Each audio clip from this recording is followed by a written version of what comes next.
Drop it.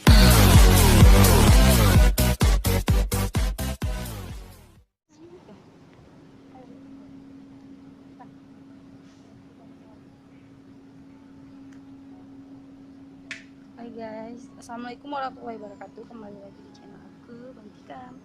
Sebelum nonton videonya, jangan lupa subscribe, like, and comment, oke? Kau kena ham nanti bang, telanjang.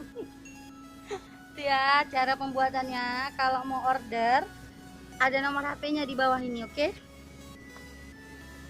Alamatnya Pasiran, Jalan Seruai. Kalau mau booking boleh juga, nanti kami kasih nomor HP-nya, oke? Menerima pesanan yang banyak dan luar biasa. Pak, kayak mana Pak? Tanggapan Bapak atas gulanya? Ini lagi lumayan kalau gula saya udah beredar tuh sampai dari Aceh Tengah tuh dan Aceh. Alhamdulillah. Jadi kayak mana Pak? Apa namanya itu? Ada suksesnya, ada nggak suksesnya? Ya kalau suksesnya itu tergantung pikiran kita. Kalau pikiran kita tenang gula tuh mudah terjadi. Tapi kalau misalnya pikiran kita agak ruwet gitu, jadi gula-gula itu ruwet gitu. Kalau asistennya kayak saya tenang dikit lah ya.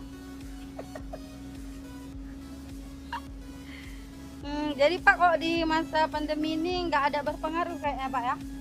Ada. Nggak ada apa? Kalau hujan sedikit, pengaruh sedikit. Oh, berarti Bapak dampaknya dari hujan ya? Nah, Kalau hujan nggak bisa kayaknya pembuatan gulanya ya? kan tergantung itu daya belinya kurang. Oh iya iya. Kalau hujan, Kalau musim panas ya kita bilang ya kalau kantong ya bisa-bisa ya nggak muat sih duitnya gitu. tuh banyak ya Pak ya? Alhamdulillah lah Pak ya. Iya kalau musim hujan ya maklum hujan. Pesan netes terus Bapak? kantongnya. Untuk orang yang rajin bagaimana? Hmm? Untuk orang yang mau jadi sukses kayak mana? Oh, kita itu kalau ingin sukses ya kita harus rutin bekerja, hemat yang pastinya yang utama. Dan harus terus bekerja, jangan jadi pemalas. Kalau kita mau jadi sukses ya Pak ya? Jadi harapan Bapak, kalau orang yang malas kayak mana untuk cara biar kita jadi rajin? Biar jadi sukses tadi Pak? Kita nggak tahu bilang karena itu diawali oleh orang tua. Karena begini, anak itu kalau misalnya tidur, gitu kan, orang tua kita itu bilang, nak tidur aja yang panjang. Nah jadi gitu.